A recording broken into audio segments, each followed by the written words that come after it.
Good morning, नमस्कार प्यारे साथियों। एसएससी एग्जामपुर परिवार में आप सभी लोगों का बहुत बहुत स्वागत है। सबसे पहले आप सभी लोगों को राखी के त्योहार की हार्दिक शुभकामनाएं। आप सभी लोग बहन भाइयों का प्यार जो है अमर बना रहे, ऐसा ही जिंदाबाद। और आपके लिए आज और कल के लिए एक बहुत ही बेहतरीन ऑफर है। जीके जीएस की शानदार बुक, जो हमारा, इसको बुक कहना जो है ठीक नहीं होगा, क्योंकि ये एक नोट्स टाइप का है जिसमें आपके बहुत ही इंपोर्टेंट फैक्ट्स का संकलन है।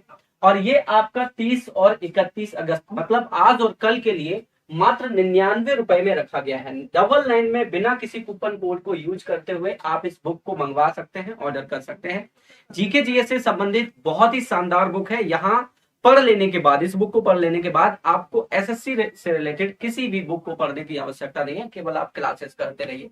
तो जल्दी करिए, सभी लोग जुड़िए हमारे एग्जामपुर ऑफिशियल ऐप से, अपने नंबर को रजिस्टर करिए और उसके बाद आप इस बुक को परचेज कर सकते हैं और मंगा सकते हैं।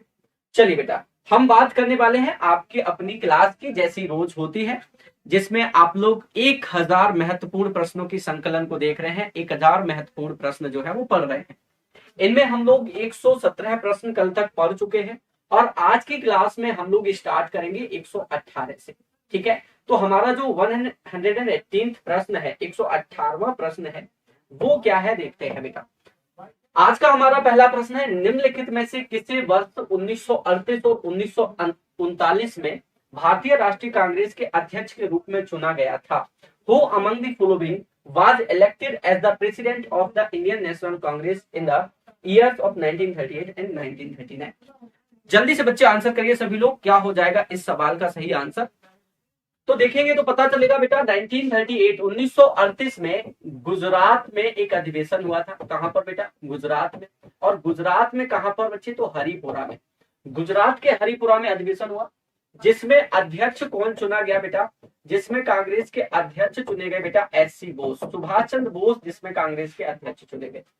तो जब गुजरात के हरिपुरा अधिवेशन में सुभाष चंद्र बोस कांग्रेस के अध्यक्ष चुन लिए गए, उसके बाद दोबारा से 1939 में एक और अधिवेशन होता है और ये होता है त्रिपुरी में। और ये त्रिपुरी अधिवेशन कहां होता है बच्चे? एमपी में।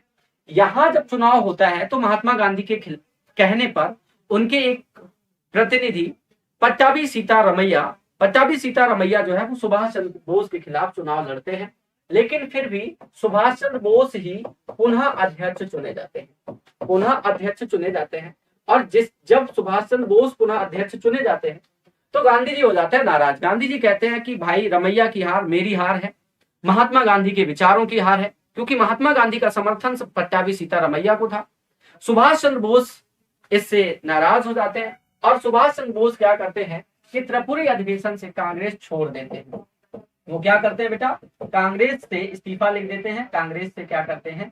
कांग्रेस से वो त्याग पत्र दे देते हैं। ठीक है, कांग्रेस से त्याग पत्र दे देते हैं। और जब सुभाष चंद्र बोस कांग्रेस से त्याग पत्र दे देते हैं तो उनके स्थान पर राजेंद्र प्रसाद अध्यक्षता करते हैं। उनके स्थान पर कौन अध्यक्षता करता है बेटा? उनके स्थान पर राजेंद्र प्रसाद अध्यक्षता करते हैं। ये बात ध्यान रखना। तो आपसे यहाँ पर क्या प्रश्न पूछा जाता है कि कौन कांग्रेस के अध्यक्ष के रूप में चुना गया था? तो चुने कौन गए थे भाई? सुभाष चंद्र बोस चुने गए थे, ये बात ध्यान रखना। लेकिन उन्होंने क्या दे दिया था? इस्तीफा, यानी त्याग पत्र। जिसके बाद, उनके त्याग पत्र के बाद राजेंद्र प्रसाद ने अध्यक्षता की थी। तो ये बात ध्यान रखेंगे बेटा, अध्यक्षता की किसने थी? की 1939 में। ठीक है बेटा, तो 1939 के अधिवेशन की अध्यक्षता की थी राजेंद्र प्रसाद ने। चुने गए थे सुभाष चंद्र बोस, लेकिन सुभाष चंद्र बोस ने त्याग पत्र दे दिया था। बस यही बात आपको समझनी होगी। अगला प्रश्न देख लेते हैं, निम्नलिखित में से कौन लहसुन और प्याज में मौजूद मुख्य सक्रिय सल्फर युक्त यौगिक में से एक है? जल्दी से बेटा आंसर करिए, लहसुन प्याज में मौजूद सल्फर युक्त यौगिक कौन सा है? एथेनॉल, फिनॉल, सेलुलोज और एडिसन। जल्दी से बेटा आंसर करेंगे। लहसुन और प्याज में मौजूद मुख्य सक्रिय सल्फर युक्त यौगिक।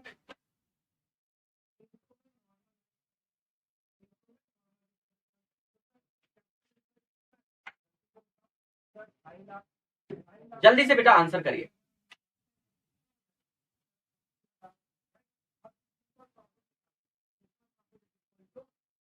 Minus normal profit, average profit कितना है, एवरेज प्रॉफिट है 30,000 माइनस 50,000 इक्वल टू 5,000। अब देखो 3 ईयर कितना होता है,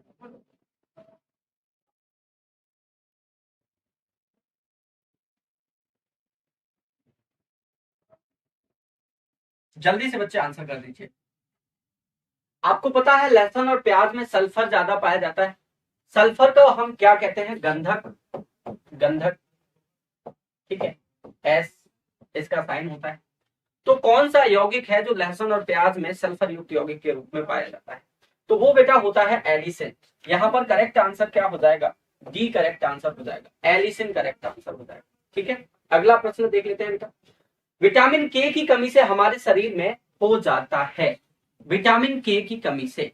बेटा विटामिन के का जो रासायनिक नाम है उसका नाम है बेटा फिलोक्विनोन। क्या नाम है बेटा, फिलोक्विनोन नाम। और जब विटामिन के की कमी हो जाती है किसी भी शरीर में तो बेटा क्या होता है, रक्त का थक्का जमने में देरी हो जाती है। तो करेक्ट आंसर क्या हो जाएगा, delay in clotting of blood.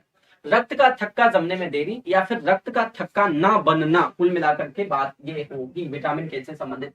बेटा स्कर्वी किसके वजह से होता है, तो सी की कमी से। सी की कमी से क्या होता है, स्कर्वी। रतौंधी किसकी कमी से होता है बेटा, ए की कमी से, विटामिन ए की कमी से रतौंधी होता है। प्रजनन में व्यवधान किससे होता है, विटामिन ई की कमी से होता है। तो विटामिन ई की कमी से क्या होता है, प्रजनन में व्यवधान होता है। वहीं अगर विटामिन डी की बात करें तो विटामिन डी की कमी से बेटा सूखा रोग होता है। सूखा रोग को हम क्या कहते हैं, रिकेट्स कहते हैं। ठीक है बेटा, सूखा रोग को हम क्या कहते हैं, जनरली रिकेट्स कहते हैं। क्लियर। जैसे अब इनके रासायनिक नाम भी जान लीजिए। विटामिन ए का रासायनिक नाम रेटिनॉल है। विटामिन बी जो है वो आपका थायमीन है। ठीक है, विटामिन सी स्कॉर्बिक एसिड है। विटामिन डी जो है वो कैल्सीफेरॉल है। तो इस तरीके से आप क्या देख लेंगे, इन सबके रासायनिक नाम और इनकी कमी से होने वाले रोग। 16वें वित्त आयोग का गठन कब किया जाएगा, ये आपको बेटा आंसर करना है। 16वें वित्त आयोग का गठन कब किया जाएगा, when will the 16th finance commission be constituted. जल्दी से बेटा आंसर करेंगे, आपको सबको पता होना चाहिए। फिलहाल हमारा 15वां वित्त आयोग चल रहा है और जो हमारा 15वां वित्त आयोग चल रहा है, इस 15वें वित्त आयोग का गठन अनुच्छेद 280 के तहत, अनुच्छेद 280 के तहत प्रत्येक 5 वर्ष में किसके द्वारा किया जाता है बेटा, प्रत्येक 5 वर्ष में किसके द्वारा होता है, राष्ट्रपति महोदय यानी हमारे प्रेसिडेंट द्वारा होता है। ठीक है, राष्ट्रपति द्वारा होता है। तो प्रत्येक 5 वर्ष में राष्ट्रपति महोदय क्या करते हैं, वित्त आयोग का गठन करते हैं। और इस वित्त आयोग के गठन में अगर देखें तो हमारा अभी 15वां वित्त आयोग चल रहा है। कौन सा चल रहा है बेटा, 15वां चल रहा है। और इस 15वां के अध्यक्ष कौन है, NK सिंह है। और इस 15वें की जो वैलिडिटी है वो कितनी है भाई, 2021 से लेकर के 26 तक है। उसके बाद 16वें वित्त आयोग का गठन होगा। और 16वें वित्त आयोग का गठन जो है वो कब होगा, आपका नवंबर 2023 में होगा। कब होगा बच्चे, नवंबर 2023 में 16वें वित्त आयोग का गठन होगा। तो करेक्ट आंसर क्या हो जाएगा, नवंबर 2023। अगला प्रश्न देख लेते हैं। अंतरराष्ट्रीय खाद्यान्न जागरूकता और खनन कार्य सहायता दिवस कब मनाया जाता है, जल्दी से बच्चे आंसर करेंगे। अंतरराष्ट्रीय खाद्यान्न जागरूकता और खनन कार्य सहायता दिवस कब मनाया जाता है।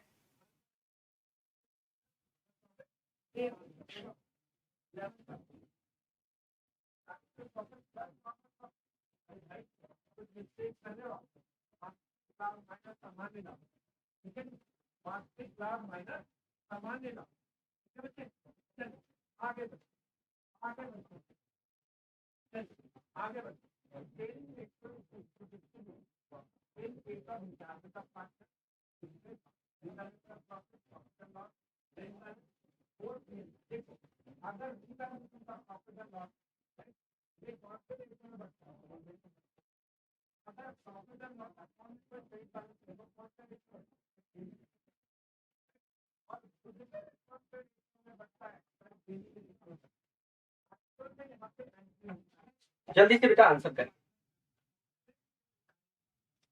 5 अप्रैल, 4 अप्रैल, 3 अप्रैल और 2 अप्रैल। तो बेटा इसका करेक्ट आंसर है 4 अप्रैल। 4 अप्रैल को क्या मनाया जाता है, अंतरराष्ट्रीय खनन कार्य सहायता दिवस या फिर खाद्यान्न जागरूकता दिवस। अंतरराष्ट्रीय खाद्यान्न जागरूकता दिवस या खनन कार्य सहायता दिवस कब मनाया जाता है, 4 अप्रैल को मनाया जाता है।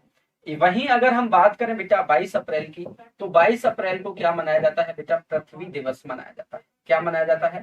पृथ्वी दिवस मनाया जाता है। वहीं अगर हम बात करें बेटा 22 मार्च की, तो 22 मार्च को क्या मनाया जाता है? जल दिवस मनाया जाता है।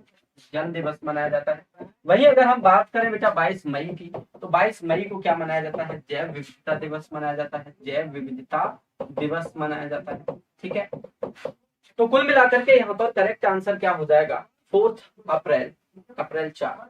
चेचक के टीके की खोज किसने की थी? आंसर करिए बेटा, चेचक के टीके की खोज किसने की थी? Who discovered the smallpox vaccine? Edward Jenner, Jonas Salk, John Salk कह सकते हो, लुई पास्चर, लियोन कैलमेट। चेचक के टीके की खोज किसने की थी? जल्दी से बच्चा आंसर कर दीजिए।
जल्दी से बच्चे आंसर कर दीजिए।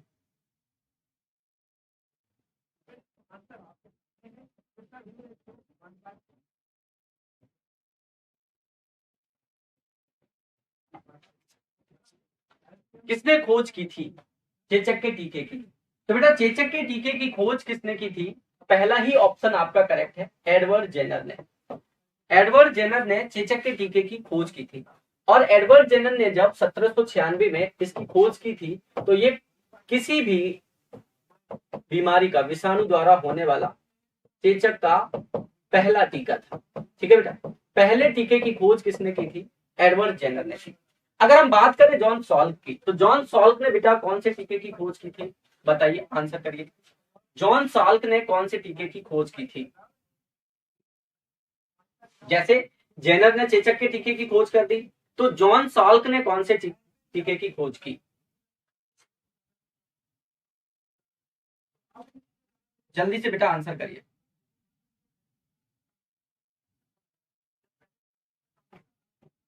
तो बेटा जॉन सॉल्क जो है, इन्होंने पोलियो की वैक्सीन को खोजा है। पोलियो का टीका खोजा है। वही बेटा लुई पास्चर की अगर बात करें, तो इन्होंने रेबीज का टीका खोजा है। ठीक है, वहीं अगर हम लियोन कैलमेट की बात करें, तो बेटा इन्होंने बीसीजी का टीका खोजा है। ठीक है, तो कुल मिलाकर के ये सारे के सारे ऑप्शन आपके लिए इंपोर्टेंट है, यहां से आपसे प्रश्न पूछे जा सकते हैं। एडवर्ड जेनर ने चेचक के टीके की, जॉन सॉल्क ने पोलियो का टीका, लुई पास्चर ने रेबीज का टीका, कैलमेट ने बीसीजी का टीका। गर्भावस्था, प्रसव और प्रसवोत्तर अवधि पर संकेंद्रित अध्ययन का क्षेत्र क्या कहलाता है? Is an area of study focused on pregnancy, child birth and the postmortem postpartum period.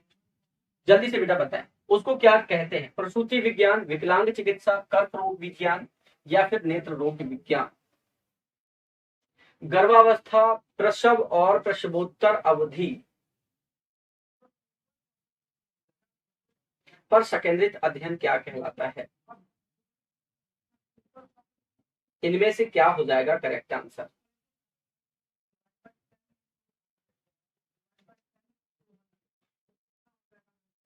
तो बेटा उसको क्या कहेंगे? ऑब्स्टेट्रिक्स कहेंगे, प्रसूति विज्ञान कहेंगे। तो करेक्ट आंसर क्या हो जाएगा बेटा? ए करेक्ट आंसर हो जाएगा। ए करेक्ट आंसर हो जाएगा। अगला प्रश्न देखते हैं, पीएच में पी किस शब्द का द्योतक है? अगर हम बात करें बेटा पीएच की, तो नॉर्मल पीएच किसी भी तत्व का कितना होता है 7। 7 से कम अगर किसी का पीएच है तो वो कैसी होती है वस्तु बेटा, एसिडिक नेचर की होती है। 7 से अधिक पीएच अगर किसी भी वस्तु का है तो वो बेसिक नेचर की होती है, क्षारीय होती है। यहाँ पर अगर हम बात करें बेटा पीएच की फुल फॉर्म क्या होती है, तो उसकी फुल फॉर्म होती है बेटा पोटेंशियल ऑफ हाइड्रोजन, ठीक है बेटा, पोटेंशियल ऑफ हाइड्रोजन। हाइड्रोजन आयनों की क्या पोटेंशियल है, कितना सांद्रता है, उसी आधार पर पीएच वैल्यू निर्धारित होती है। तो बेटा यहाँ पर पी का मतलब क्या हो जाएगा, पोटेंसी हो जाएगा, potency of hydrogen, correct answer हो जाएगा बी। ठीक है बच्चे, तो हाइड्रोजन कितना पाया जा रहा है किसी भी तत्व में, वही क्या होता है, पीएच वैल्यू होती है। मानव शरीर के निम्नलिखित में से किस भाग में मास्टर पेशी स्थित होती है, in which of the following parts of human body is the master muscle located. आपको बेटा आंसर करना है कि मानव शरीर के किस अंग में जो है वो मास्टर पेशी पाई जाती है।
जल्दी से बच्चे आंसर करिए।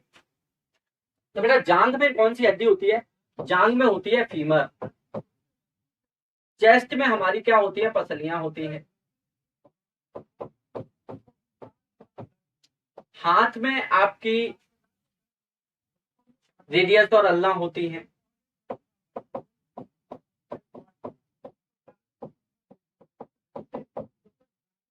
जो आपकी जबड़े की अस्थि होती है ये शरीर में सबसे मजबूत होती है, सबसे मजबूत होती है। तो बेटा शरीर में सबसे मजबूत कौन सी अस्थि होती है, तो वो जबड़े की अस्थि होती है, जिसको हम मसेटर पीसी कहते हैं, मसेटर मसल कहते हैं, सबसे मजबूत। और जो जांघ की होती है ये बेटा सबसे बड़ी होती है, फीमर जो है ये सबसे बड़ी होती है। वही कान में एक अस्थि होती है जिसका नाम होता है बेटा स्टेपी, और ये स्टेपी जो है वो सबसे छोटी होती है। तो कुल मिलाकर के कुछ ये बातें हैं जिनको आप नोट कर लेंगे। जबड़े की अस्थि सबसे मजबूत होती है, मसेटर पेशी के नाम से इसको जाना जाता है। जांघ की अस्थि फीमर सबसे बड़ी होती है, और जो आपकी कान की स्टेपी होती है ये सबसे छोटी होती है। चलिए अगला देखते हैं, निम्नलिखित में से कौन सा रोग कारक काला अजार रोग का कारण बनता है। तो बेटा काला अजार जो रोग होता है ये किससे फैलता है, ये आपको बेटा बताना है। जीवाणु से, कवक से, विषाणु से, प्रोटोजोआ से। काला अजार रोग जो है वो किससे फैलता है, जल्दी से बच्चे आंसर कर देंगे सभी लोग।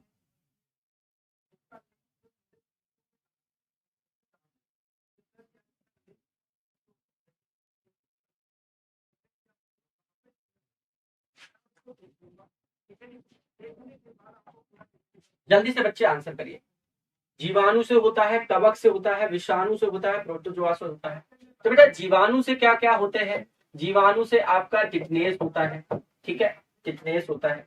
और क्या होता है, टीबी होता है, टीबी माइकोबैक्टीरियम ट्यूबरकुलोसिस होता है, ठीक है, निमोनिया होता है, निमोनिया, ठीक है। ये कुछ किससे होते हैं, जीवाणु से। कवक से क्या होता है आपका, जैसे एथलीट फुट, ठीक, या फिर आपका दाद हुआ, खुजली हुआ, ये सब किससे होते हैं, कवक से। वायरस से क्या होता है आपका, वायरस से क्या होता है, आपका इन्फ्लुएंजा हुआ वगैरह वगैरह, जुकाम हुआ या डेंगू हुआ, ये सब किससे होते हैं, वायरस से। तो करेक्ट आंसर यहाँ पर क्या है, प्रोटोजोआ होता है, और इस प्रोटोजोआ का नाम होता है लिस्मानिया।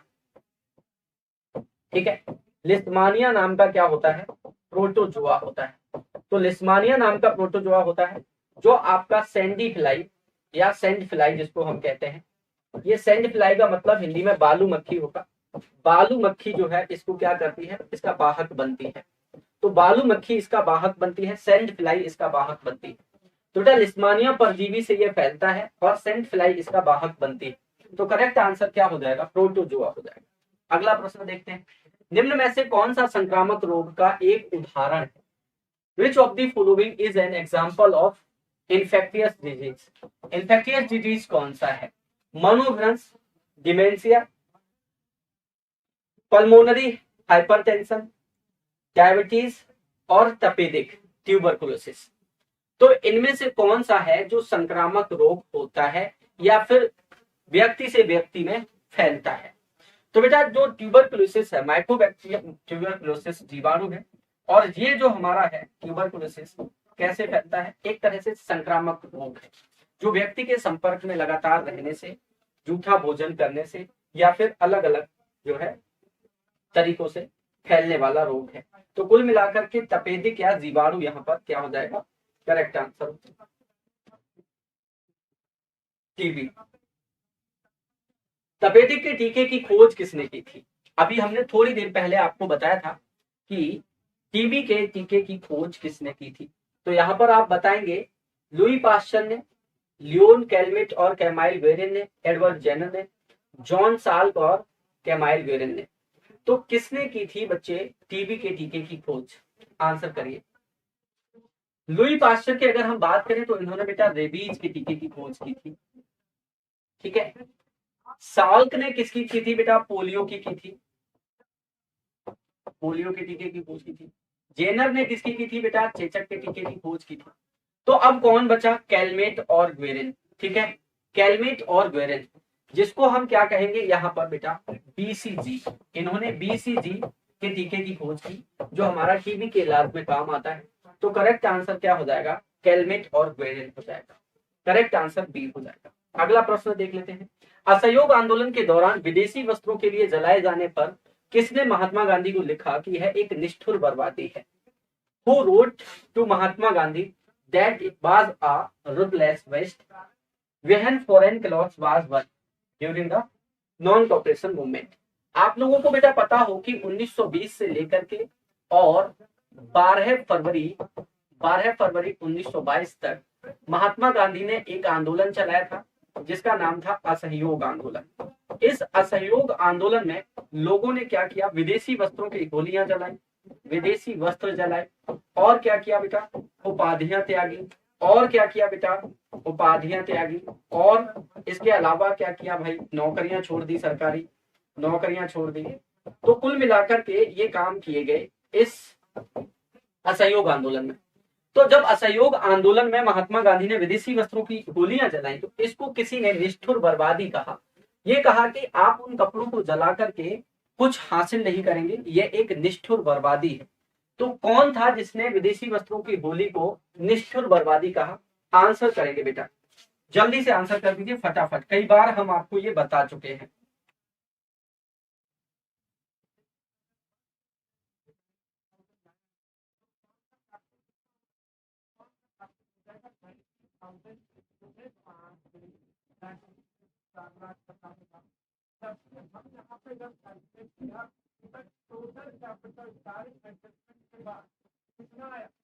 जल्दी से बच्चे आंसर कर दीजिए।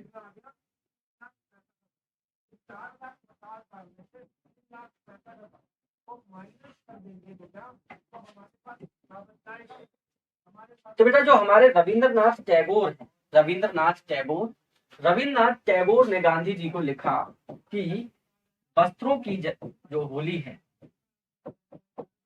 वस्त्रों की होली जो है वो अविवेक पूर्ण कार्य है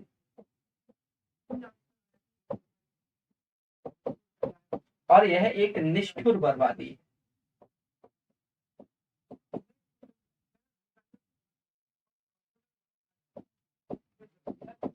ठीक है, तो एक निष्ठुर बर्बादी और अविवेकपूर्ण कार्य कहा किसने? महात्मा गांधी के लिए रविंद्रनाथ टैगोर ने कहा। आपको बताते चले कि 1917 में 1917 में महात्मा गांधी को महात्मा की उपाधि भी इन्होंने ही दी थी। इन्होंने ही, रविन्द्रनाथ टैगोर ने ही महात्मा गांधी को महात्मा की उपाधि दी थी। रविन्द्रनाथ टैगोर ही वो व्यक्ति हैं जिन्होंने गीतांजलि नामक किताब लिखी। गीतांजलि नामक क्या लिखा? किताब लिखी, पुस्तक लिखी। और इस गीतांजलि पुस्तक की वजह से ही उन्हें बेटा 1913 में नोबेल मिला साहित्य का, और ये एशिया में पहला नोबेल पुरस्कार था। ये बात बेटा ध्यान रखिए। क्लियर? चलिए अगला प्रश्न देख लेते हैं। बोकारो इस्पात कारखाने किस विदेशी का सहयोग प्राप्त किया गया था? आपको बेटा पता हो कि हमारे यहाँ दूसरी पंचवर्षीय योजना में जो हमारी दूसरी पंचवर्षीय योजना थी, उस दूसरी पंचवर्षीय योजना में भारी उद्योगों की स्थापना हुई। भारी उद्योगों की स्थापना पर बल दिया गया और उसी में क्या हुआ? 3 देशों की सहायता से, एक था बेटा कौन? जर्मनी, एक था बेटा कौन? रूस, और एक कौन था बेटा? ब्रिटेन। इन 3 देशों की सहायता से क्या किया गया? अलग अलग इस्पात संयंत्र स्थापित किए गए। तो आपको यहाँ पर बताना है कि बोकारो इस्पात संयंत्र की स्थापना किस देश के सहयोग से की गई? जल्दी से बेटा आंसर करें। बोकारो इस्पात संयंत्र की स्थापना किस देश के सहयोग से की गई?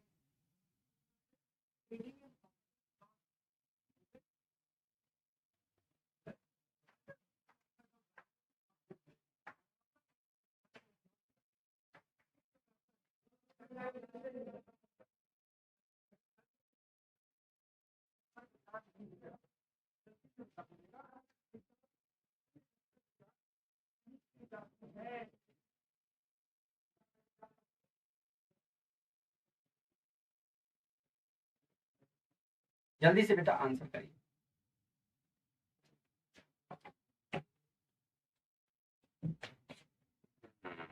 बोकारो इस्पात संयंत्र की स्थापना किस देश के सहयोग से की गई? तो बेटा करेक्ट आंसर क्या हो जाएगा? सोवियत संघ हो जाएगा। करेक्ट आंसर क्या हो जाएगा? Soviet union. सोवियत यूनियन के सहयोग से 1964 में क्या हुआ? बोकारो इस्पात संयंत्र की स्थापना की। ठीक है, तो बोकारो इस्पात संयंत्र की स्थापना किसके सहयोग से हुई बेटा? सोवियत संघ के सहयोग से हुई। संगमरमर क्या है? What is marble?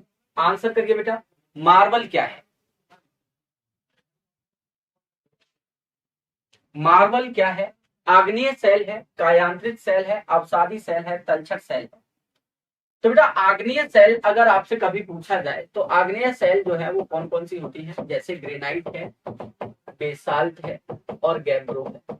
तो ग्रेनाइट, बेसाल्ट और गैब्रो ये आपकी क्या होती है बेटा? ग्रेनाइट, बेसाल्ट और गैब्रो ये आपकी आग्नेय सेल। कायांतरित सेल यहाँ पर करेक्ट आंसर हो जाएगा। अवसादी सेल कौन सी होती है बेटा? चूना पत्थर होती है अवसादी, और बलुआ पत्थर होती है अवसादी। तो चूना पत्थर और बलुआ पत्थर क्या होती है? अवसादी सेलें होती है। चूना पत्थर और बलुआ पत्थर। इसमें चूना पत्थर से परिवर्तित होकर किसका निर्माण होता है? संगमरमर का होता है। तो संगमरमर का निर्माण बेटा किससे होता है? चूना पत्थर से होता है। तो मेटामॉर्फिक रॉक आपकी कौन सी हो जाती है? संगमरमर हो जाती है। अगला प्रश्न देखते हैं। उन मौलिक अधिकारों का चयन करें जो भारतीय नागरिकों को प्राप्त है परंतु गैर नागरिकों को नहीं। तो बेटा जो केवल नागरिकों को प्राप्त मौलिक अधिकार हैं उनको एक नजर देख लेंगे बच्चे। केवल नागरिकों को प्राप्त जो फंडामेंटल राइट है, प्राप्त फंडामेंटल राइट है वो कौन कौन से हैं बेटा?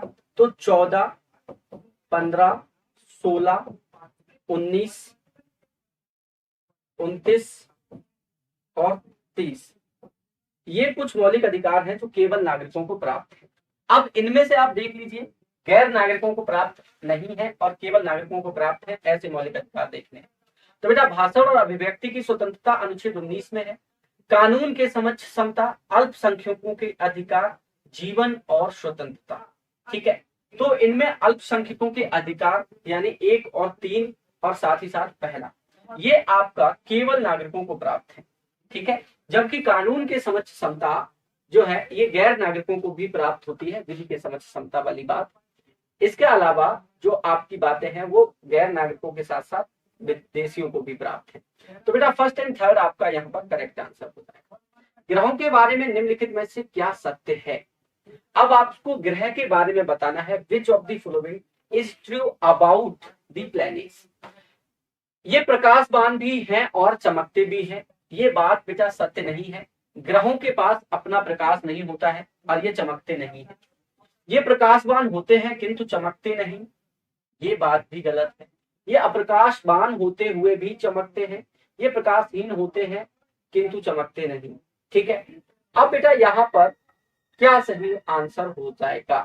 तो ये प्रकाशहीन होते हैं और चमकते नहीं, ये बात आपको ध्यान रखनी है। ग्रहों के पास प्रकाश नहीं होता है और ठीक है, सॉरी डी ना होकर के क्या करोगे, बी हो जाए, बी सॉरी सी यहां पर करेक्ट हो जाएगा। सत्य कथनों में ये अप्रकाशवान होते हैं परंतु फिर भी चमकते हैं। ठीक है, इनमें स्वयं का प्रकाश नहीं होता है, कुल मिलाकर के ये बात ध्यान रखें, स्वयं का इनमें प्रकाश नहीं होता है। ठीक है, लेकिन ये फिर भी चमकते हैं, फिर भी चमकते हैं। किससे चमकते हैं भाई? सूर्य के प्रकाश। ठीक है, तो ये सूर्य के प्रकाश से चमकते हैं, प्रकाश से चमकते हैं। इनमें स्वयं का प्रकाश नहीं होता है, सूर्य के प्रकाश से ये चमकते हैं। तो बेटा करेक्ट आंसर क्या हो जाएगा? सी हो जाएगा करेक्ट आंसर। अगला प्रश्न देख लेते हैं। स्वेज नहर किन दो सागरों को मिलाती है? स्वेज नहर किन दो सागरों को मिलाती है? हिंद महासागर, लाल सागर, काला सागर, लाल सागर, भूमध्य सागर, लाल सागर, अरब सागर, काला सागर। Which two seas does the Suez Canal meet? तो बेटा स्वेज नहर का निर्माण कब हुआ? स्वेज नहर का निर्माण जो है वो 1869 में पूरा हुआ, ये बात ध्यान रखना। 10 साल इसको बनने में लगे थे, 10 साल इसको बनने में लगे थे, ये बात ध्यान रखना, में लगे थे। निर्माण किसने करवाया था इसका? तो बेटा मिस्र ने इसका निर्माण करवाया था, मिस्र देश द्वारा ये बनवाई गई थी। और ये एक तरीके की कृत्रिम नहर मतलब है। ठीक है, इसको लोगों ने मिलकर के बनाया है। ये करती क्या है भाई? ये हमारे लाल सागर को भूमध्य सागर से जोड़ती है। तो सी ऑप्शन यहाँ पर करेक्ट होगा, मेडिटेरियन सी एंड रेड सी। जरा देख लेंगे, एक तरफ मान लीजिए इस तरह से, इस तरफ से ऐसे करके जो है बेटा ये है हमारा लाल सागर, ये क्या है बच्चे? लाल सागर। और यहाँ पर ऊपर की ओर इस तरह से जो है वो है बेटा भूमध्य सागर, मेडिटेरियन सी। ये आपकी क्या है बेटा? स्वेज नहर है। और ये है बेटा स्वेज की खाड़ी। ये कौन सी खाड़ी है बेटा? स्वेज की खाड़ी है। और ये है आपकी अकाबा की खाड़ी। ये कौन सी है बेटा? अकाबा की खाड़ी। क्लियर बेटा? तो ये अकाबा की खाड़ी। भूमध्य सागर और स्वेज नहर के बीच अगर आप देखोगे तो स्वेज यहाँ पर बेटा पोर्ट सईद है। कौन सा पोर्ट है बेटा? पोर्ट सईद है। और यहाँ पर एक पोर्ट स्वेज है, पोर्ट स्वेज है। तो ये बात बेटा ध्यान रखेंगे कि कौन सी अकाबा की खाड़ी है, कौन सी स्वेज की खाड़ी है, किधर पोर्ट सईद है और किधर पोर्ट स्वेज है। भूमध्य सागर उत्तर की ओर है, लाल सागर नीचे की ओर है। उसके बाद बेटा यहाँ पर एक और जल संधि है जिसका नाम है बब अल मानदेव। क्या नाम है बेटा? बबल मानदेव है। और ये बबल मानदेव क्या करती है? लाल सागर को अरब सागर से जोड़ देती है। किससे जोड़ देती है बेटा? लाल सागर को अरब सागर से जोड़ देती है। अगला प्रश्न देख लेते हैं। उच्च दाब क्षेत्र से भूमध्य सागर की ओर चलने वाली पवनें होती हैं। The winds blowing from the high pressure area towards the Mediterranean sea. High pressure area से मेडिटेरियन सी की ओर चलने वाली पवनें क्या कहलाती है? तो बेटा आपकी हाई प्रेशर एरिया से भूमध्य सागर की ओर चलने वाली हवाएं मानसून पवने, समुद्री पवने, पछुआ पवने या फिर व्यापारिक पवने क्या कहलाती है? तो बेटा यहाँ पर थोड़ा टेक्निकली यहाँ पर टाइपिंग मिस्टेक है। भूमध्य सागर की ओर ना लिख करके यहाँ पर भूमध्य रेखा लिखा रहना चाहिए। ठीक है, अगर आपको देना है यहाँ पर आंसर सही से। तो जो भूमध्य रेखा की ओर पवनें चलती है हाई प्रेशर से, वो ट्रेड विंड कहलाती है। क्या कहलाती है? ट्रेड विंड कहलाती है। ठीक है, जो आपकी इक्वेटर से भूमध्य रेखा सॉरी उच्च दाब से भूमध्य रेखा की ओर चलती है। अब ये हाई प्रेशर कहाँ होता है बच्चे? हाई प्रेशर हमारा 30 अंश अक्षांशों पर होता है, 30 डिग्री पर होता है। और ये 30 अंश अक्षांश नॉर्थ या साउथ कोई से भी हो सकते हैं। वहां से जो भूमध्य रेखा की ओर पवनें चलती हैं उनको ट्रेड विंड यानी व्यापारिक पवनें कहते हैं। इनको बेटा हिंदी में सन्मार्गी पवनें भी कहा जाता है, सन्मार्गी पवनें भी कहते हैं। सन्मार्गी पवनें, ट्रेड विंड कह लो इन्हें, सन्मार्गी पवनें कह लो, ठीक है। इन्हें एक तरीके की ये स्थायी पवनें होती है। कैसी होती है? स्थायी पवनें होती है, ठीक है। तो ये व्यापारिक पवनें होती है, वर्ष भर बिना रास्ता बदले एक ही रास्ते पर चलती रहती है। बाकू किस लिए प्रसिद्ध है? बाकू बेटा जो है ये अजरबैजान की राजधानी है। बाकू किसकी राजधानी है बेटा? अजरबैजान की राजधानी है, ठीक है। तो अजरबैजान की राजधानी जो है वो कौन सी है? बाकू। अजरबैजान की राजधानी कहाँ है बेटा? बाकू है। और ये आपकी किस लिए फेमस है? तो मिनरल ऑयल के लिए फेमस है, खनिज तेल के लिए फेमस है बाकू, ठीक है बेटा। चलिए अगला प्रश्न देख लेते हैं। जुकीलाट के लिए प्रसिद्ध पीसा की मीनार कहाँ पर है? फ्रांस में, इटली में, अमेरिका में, जर्मनी में। आंसर करिए बेटा। पीसा की मीनार जो है, जो जुकीलाट के रूप में प्रसिद्ध है, वो कहाँ पर है? जल्दी से बच्चे आंसर कर दीजिए।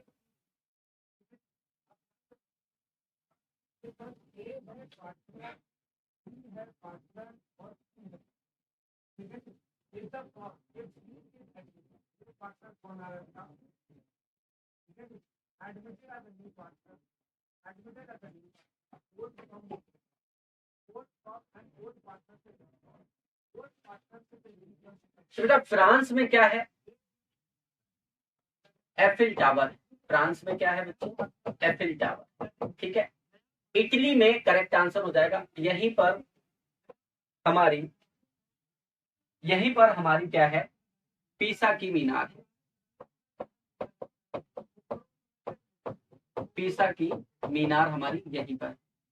अमेरिका आपका कई चीजों के लिए जाना जाता है, जर्मनी कई चीजों के लिए, तो इन इटली हो जाता है। इटली में क्या है हमारा? पीसा की मीनार। कौन सा सत्य नहीं है? अमन एशिया में है, ये बात सही है। निकारागुआ मध्य अमेरिका में है, ये बात सही है। नामीबिया अफ्रीका में है, ये बात सही है। तीन तो आपके करेक्ट एकदम सीधे सीधे सही है। बात आ जाती है अगर फॉकलैंड द्वीप की, तो फॉकलैंड द्वीप हिंद महासागर में है, बस यही बात गलत है। फॉकलैंड हिंद महासागर में नहीं है, और यही क्या है हमारा आंसर। फॉकलैंड कहां पर है? तो अटलांटिक में। कहां पर है बेटा? अटलांटिक में। अटलांटिक हमारा कहता है भाई एस आकार का महासागर। एस आकार का क्या है बेटा? महासागर है, ये बात। अटलांटिक एस आकार का महासागर। चलिए अगला प्रश्न देख लेते हैं। इक्विनॉक्स वर्ष के दो काल जब दिन और रात बराबर होते हैं तब होता है। तो बेटा इक्विनॉक्स को हम क्या कहते हैं? विषुव कहते हैं। इक्विनॉक्स को क्या कहते हैं? विषुव कहते हैं। और ये दो विषुव होते हैं, एक होता है शरद विषुव, ठीक है, ऑटम इक्विनॉक्स, शरद विषुव, और एक होता है हमारा वसंत विषुव। वसंत विषुव, ऑटम इक्विनॉक्स, ठीक है। तो कुल मिलाकर के ये दो आपके इक्विनॉक्स हो जाते हैं। और ये इक्विनॉक्स कब कब होते हैं? तो बेटा एक आपका जो इक्विनॉक्स होता है वो 21 मार्च को होता है, और एक होता है 23 सितंबर को, ठीक है। इन दिनों क्या होता है? इन दोनों दिन बेटा पूरी पृथ्वी पर दिन व रात बराबर होते हैं। दिन व रात कैसे होते हैं? बराबर होते हैं, ठीक है। तो इन दोनों दिन पूरी पृथ्वी पर दिन व रात की अवधि कैसी होती है? बराबर होती है। 21 मार्च को वसंत विषुव कहते हैं और 23 सितंबर को शरद विषुव कहते हैं। और ये पूरी पूरी पृथ्वी पर क्या करते हैं? दिन व रात की अवधि बराबर करते हैं। अगला प्रश्न बच्चे, निम्नांकित में से किसका सुमेल नहीं है? किसका सुमेल नहीं है? एमू जापान, मसाई केनिया, पांचवांस न्यूगिनी, बुशमैन दक्षिणी अफ्रीकी संघ। किसका यहाँ पर सुमेल नहीं है? जल्दी से बेटा आंसर करिए।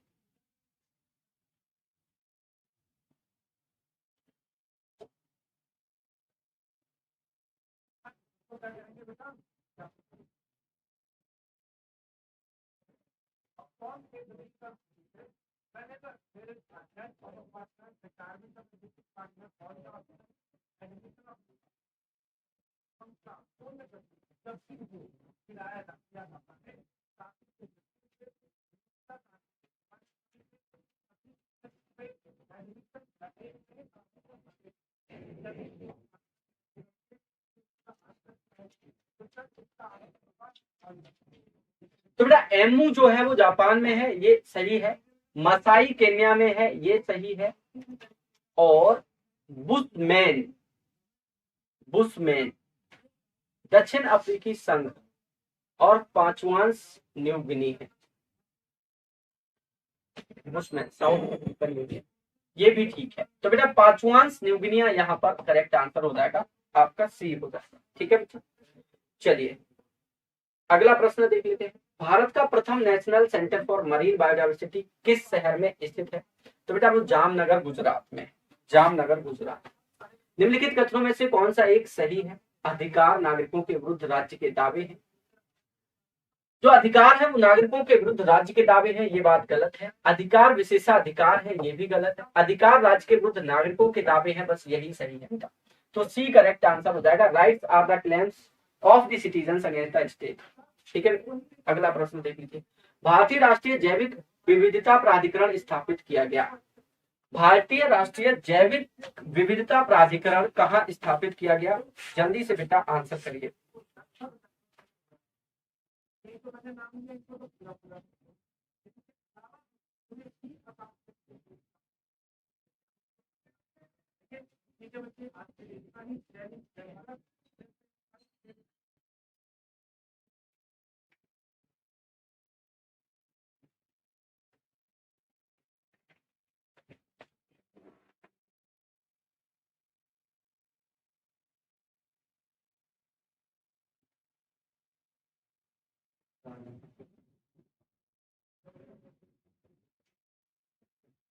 जल्दी से बच्चे आंसर करिए। तो बेटा भारतीय राष्ट्रीय जैविक विविधता प्राधिकरण जो है, इसका मुख्यालय कहाँ पर है और ये कब और कहाँ स्थापित किया गया? तो बेटा ये वर्ष 2003 में स्थापित हुआ और इसका हेडक्वार्टर कहाँ पर है? चेन्नई में। तो वर्ष 2003 में स्थापना के बाद इसका हेडक्वार्टर कहाँ बनाया गया? चेन्नई में। ठीक है बच्चे, चलिए तो आज के सेशन में बस इतना ही है। हम फिर मिलते हैं आपसे नेक्स्ट क्लास में। तब तक के लिए अपना ख्याल रखें और जुड़े रहें एग्जाम्पुल परिवार के साथ। धन्यवाद, जय हिंद।